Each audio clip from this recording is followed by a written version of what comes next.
Hello guys, आज हम लोग क्लास 2 पूंजी समय लाभ का टाइप नंबर 2 देखने वाले हैं। जैसे कि कल को हमने समय निकालने के लिए सीखे थे और पूंजी निकालने के लिए सीखे थे, और साथ में कितना लाभ हुआ और लाभ भी निकालने के लिए कल हम लोग सीख चुके थे। आज हम लोग जानेंगे टाइप नंबर 2। इस प्रकार के सवाल भी हमारे एग्ज़ाम में देखने के लिए मिलते हैं। तो क्वेश्चन में देखो क्या कहता है। क्वेश्चन पढ़ते हैं। कहते पी क्यू और आर क्रमशः 7:4:9 के अनुपात में राशि का निवेश करते हैं, यानी कि अपना पूंजी लगाता है। पी क्यू आर तीनों अपन पूंजी का निवेश करता है 7:4:9 के अनुपात में। यदि उन्होंने वर्ष के अंत में एक वर्ष बोल रहा है, यानी कि वर्ष के अंत में समझ लीजिएगा एक वर्ष बोल रहा है। वर्ष के अंत में 6680 रुपया का कुल लाभ अर्जित कर लेता है। तीनों मिलकर कुल इतना लाभ अर्जित करता है, तो पी और क्यू का कुल हिस्सा कितना होगा, ये हम लोग देखेंगे। सबसे पहले हम लोग लिखेंगे पी क्यू आर। यहाँ सबसे पहले सॉल्यूशन ले देंगे। सॉल्यूशन चाहे हल लिखिए, हिंदी में सॉल्यूशन या हल हम लोग लिख सकते हैं। तो पी कितना पैसा लगाता है 7:4:9 के अनुपात में तीनों रुपया का निवेश करता है। उसके बाद वर्ष बोल रहा है एक वर्ष, सब 12 महीना तक अपना रुपया को निवेश करता है। 12 महीना तीनों लगाता है। तो देखो तीनों अनुपात में और तीनों का 12 कट सकता है, तो 12 को काट देते हैं। 7:4:9 और तीनों नहीं कट पा रहा है, तो तीनों का योग कितना हो जाएगा 9×4 13, 7 20, टोटल का योग 720 हो गया। यहाँ अपना टोटल का मान 6680 रुपया दे चुका है कुल लाभ। तो 6680 कुल के नीचे कुल कर देंगे 20, अपना कुल 20 निकला, इसका कुल 6680। क्या पूछ रहा है, यहाँ पूछ रहा है पी और क्यू का कुल हिस्सा। ये हुआ पी और ये हुआ क्यू, ये दोनों का कुल हिस्सा पूछ रहा है। तो ये दोनों का ये ऐड कर देंगे, यानी कि जोड़ कर देंगे। तो 7×4=11, 11 से गुना कर देंगे। यहाँ काटेंगे, 0 से 0 कट जाएगा, ये 11 है। ठीक, 0 0 कट गया और 2 से 334, 12 668 कट जाएगा, और 334 गुना 11 कर देंगे। तो 11 गुना 4, 11 चौक 44, 4 11 33, 4 37, बच गया 3 11 13 33 और 3 36। यही मेरा आंसर निकला। आंसर को कभी भी गोला में मत घेरिएगा, नहीं तो गलत माना जाता है। ठीक, नेक्स्ट सवाल देखते हैं। इसी प्रकार के हम 4 सवाल डील करेंगे। पहला सवाल हुआ, चलिए इस सवाल कहता है दूसरा क्या कहता है, देखिए अच्छा से गौर से देखिएगा। के एल और एम क्रमशः 15:20:27 के अनुपात में राशि का निवेश करता है, यानी कि अपना पूंजी लगाता है। इस सब 15, 20 और 27 के अनुपात में कहते उन्होंने वर्ष के अंत में यानी कि 1 वर्ष तक तीनों अपना रुपया अपना पूंजी निवेश करता है, 1 वर्ष तक, 1 साल तक। अंत में कुल लाभ यदि तीनों का कुल लाभ यदि 10,230 रुपया होता है, अर्जित होता है, तो के और एल के हिस्सों के बीच कितना अंतर होगा? के और एल के बीच के हिस्सों का कितना अंतर होगा? तो देखेंगे। सबसे पहले हम लिखेंगे हल। कुल कौन दे चुका है? के, एल और एम दे चुका है। तीनों कितना? के लगाता है 15 के अनुपात में राशि निवेश करता है और एल करता है 20 के अनुपात में अनुपात और एम करता है 27 का। तीनों एक वर्ष तक लगा, एक वर्ष तक तीनों यानी कि 12 महीनों तक तीनों निवेश करते हैं। तीनों में गुना 12 कर देंगे। देखिए 12 कट रहा है और कुछ कट रहा है 3 से, नहीं और कुछ नहीं कट रहा है।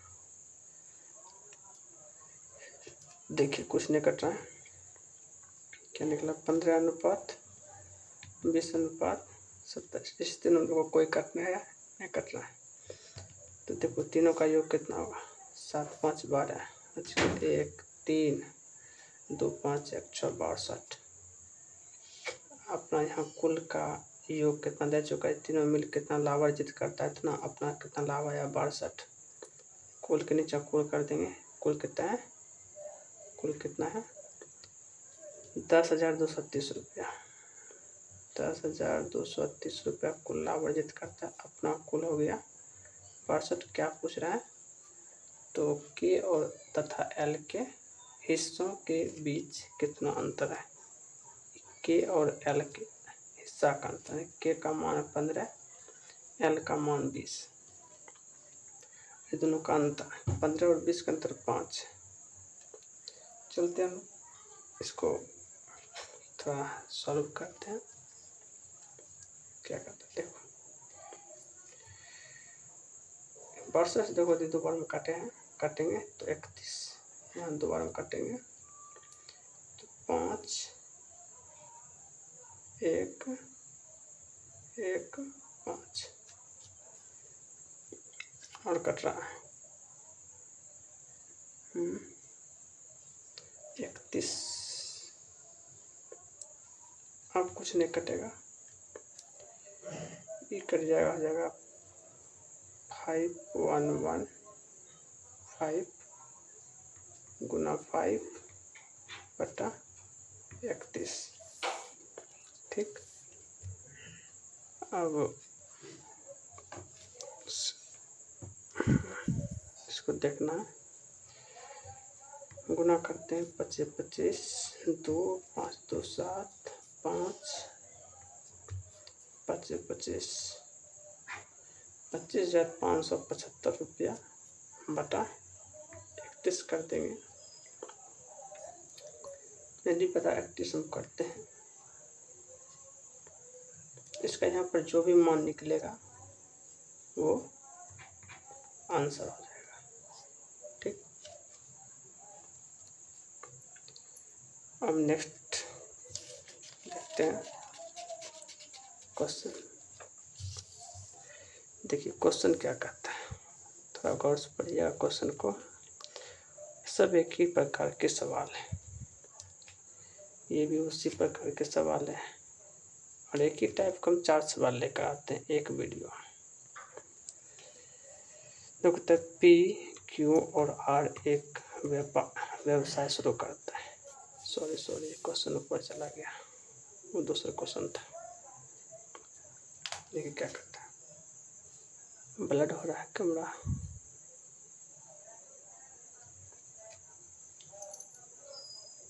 ब्लड हो रहा है।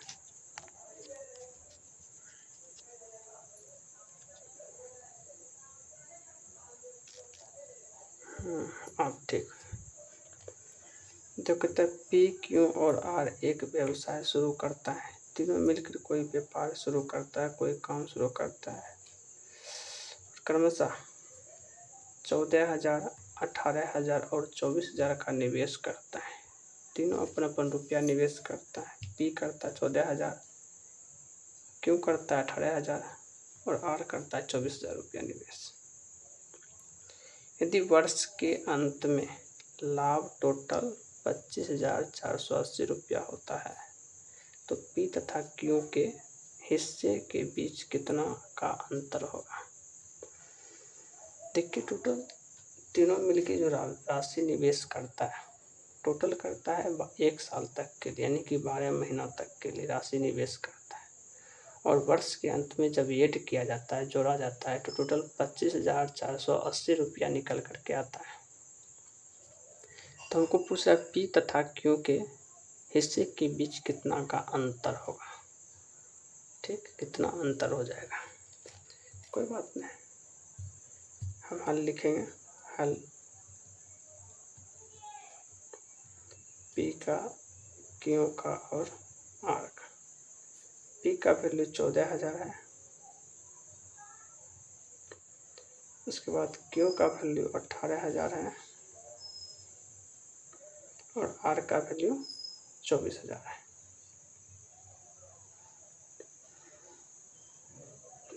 ठीक, तीनों अनुपात में, और तीनों जो रुपया निवेश करता है 12 महीना तक का रुपया लगाता है, 12 महीना तक लगाता है वर्ष के अंत में, यानी कि 12 महीना तक तीनों रुपया का निवेश किया।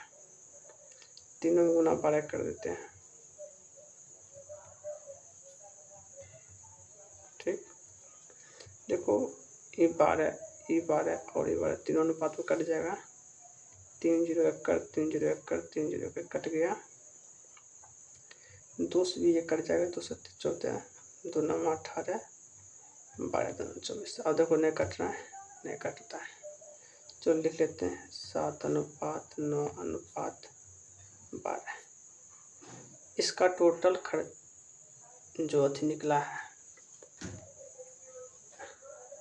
टोटल लाभ निकला है 25,480 रुपया।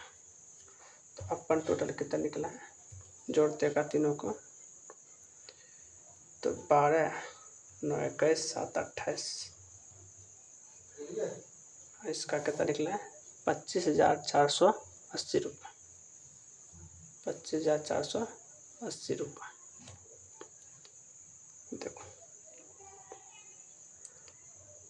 25,480 रुपये टोटल के नीचे टोटल लिखते हैं। और क्या पूछ रहे, पी तथा क्यू के बीच का अंतर, ये पी, ये हो गया क्यू। पी और क्यू, पी का मान 7 है, क्यू का मान 9, ये दोनों के बीच का अंतर 2 है, गुना 2 से डिवाइड कर दें, 2 से काटते हैं 14 2 28, और ये फिर कट जाएगा 2 से 7, यहाँ कट जाएगा 2 से, 2 1 कम 2 2 नहीं 4 2 से 4 2 चौके 8 0 7 5 12 56। हाँ देखो 7 से कट रहा है, 7 कम 7 5 7 7 8 56, 7 2 9 14 0, यानी कि यहाँ से टोटल रुपया निकल कर आ रहा है 1,820 रुपया आ रहा है। यही मेरा आंसर हो जाएगा। दोनों के बीच का अंतर पूछ रहा था, पी का 7 और क्यू का 9 था, दोनों का बीच का अंतर 2 था, गुना 2 कर दिए, टोटल के नीचे टोटल करके। चलिए नेक्स्ट सवाल हम लोग देखेंगे।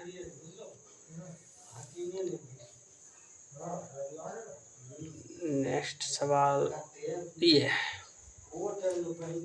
देखो इस सवाल में क्या कहता है, कहता है अच्छा से क्वेश्चन खाली पढ़ना अच्छा से। कहता है एक्स वाई और जेड ने एक व्यवसाय में क्रमशः 4,000 6,000 और 8,000 का निवेश किया। तीनों मिलकर तीनों अपना अपना रुपया निवेश किया है। उन्होंने क्रमशः 3, 2 और 4 वर्षों के लिए धन का निवेश किया है, और तीनों अलग अलग वर्ष के लिए भी अपना रुपया का डिनोट करता है। एक्स करता है 3 वर्ष के लिए, वाई करता है 2 वर्ष के लिए और जेड करता है 4 वर्ष के लिए निवेश। धन का निवेश किया, कुल लाभ, इसका सबका जो कुल लाभ है 56,000 है, तो लाभ में y का हिस्सा कितना होगा, हमको सिर्फ y का हिस्सा निकालना है। ठीक, तो हल हम करते हैं। हल क्या करता है, x y और z तीनों रुपया निवेश करता है। x करता है 4000 रुपया निवेश, y करता है 6000 रुपया निवेश और z करता है 8000 रुपया का निवेश। ठीक, x करता है 3 मंथ के लिए, y करता है 2 मंथ के लिए और z करता है 4 मंथ के लिए। सब अलग अलग राशि निवेश करता है, अलग अलग समय के लिए निवेश करता है। अब काटेंगे 3 जीरो से 3 जीरो कट जाएगा, ये 3 जीरो कट जाएगा। ठीक, अब यहाँ देखो 3 से इधर कट रहा है, 3 से यहाँ कट रहा है, 3 से यहाँ नहीं कट रहा है। ठीक, 2 से कट रहा है, 4 6 दूनी 12, 4 तिया 12, यहाँ कट रहा है 4 से। देखो 4 एकम 4, 4 तिया 12, 4 दूनी 8। अब कुछ नहीं कट रहा है, यहाँ आ गया 3 अनुपात 8। अब कुछ नहीं कट रहा है। इसका टोटल कितना है, 3 3 6 8 6 14। यहाँ टोटल कितना निवेश आया, यहाँ टोटल कितना लाभ आया, 56,000। अपन टोटल कितना आया, 14। क्या पूछ रहा है, y का हिस्सा। y का हिस्सा कितना निकला, 3। 14 चौक 56, 4000, 4 तिया 12, 12,000 रुपया सिर्फ y को लाभ मिला। ठीक, तो इसी प्रकार के सवाल हम नेक्स्ट क्लास में भी लेकर आएंगे। तब तक के लिए जय हिंद, नमस्कार।